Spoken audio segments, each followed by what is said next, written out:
ভারতীয় ক্রিকেট টিমে গৌতম গম্ভীরের রাজত্ব শুরু হয়েছে। আর গৌতম গম্ভীরের রাজত্বকালে নতুন ক্যাপ্টেন সূর্যকুমার যাদব।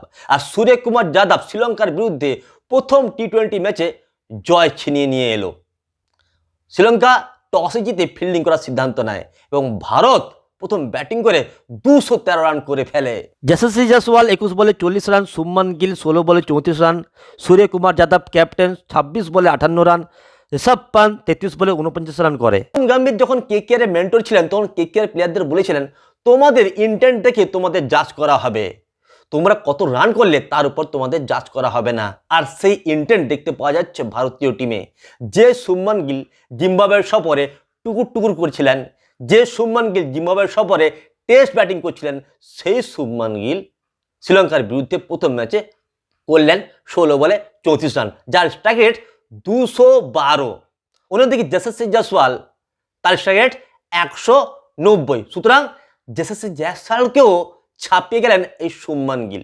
অন্যদিকে রিয়ান পরাগ, যারা সবাই বলছিল যে এই রিয়ান পরাগকে কেন নেওয়া হয়েছে ভারতীয় টিমে, এ কি এমন করেছে যে কিনা এই জিম্বাবুয়ের সফরে মাত্র 20 বলে 22 রান করেছিল, তাকে নেওয়া হচ্ছে এই ভারতীয় টিমে। ওয়ানডেতে নেওয়া হচ্ছে, টি-20তে নেওয়া হচ্ছে, তার কি কাজ?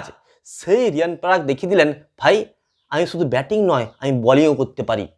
মাত্র 1.2 ওভার বল করে এই রিয়ান পরাগ 5 রান দিয়ে 3টি উইকেট তুলে নিয়েছেন। সুতরাং তিনি বোলিং হাতের যে সিদ্ধত্ব তা তিনি কিন্তু দেখিয়ে দিয়েছেন এই গৌতম গম্ভীরের রাজত্বকালে। সুতরাং কোন প্লেয়ারকে নেওয়া উচিত আর কোন প্লেয়ারকে নেওয়া উচিত না তা ভালোভাবে জানেন এই গৌতম গম্ভীর।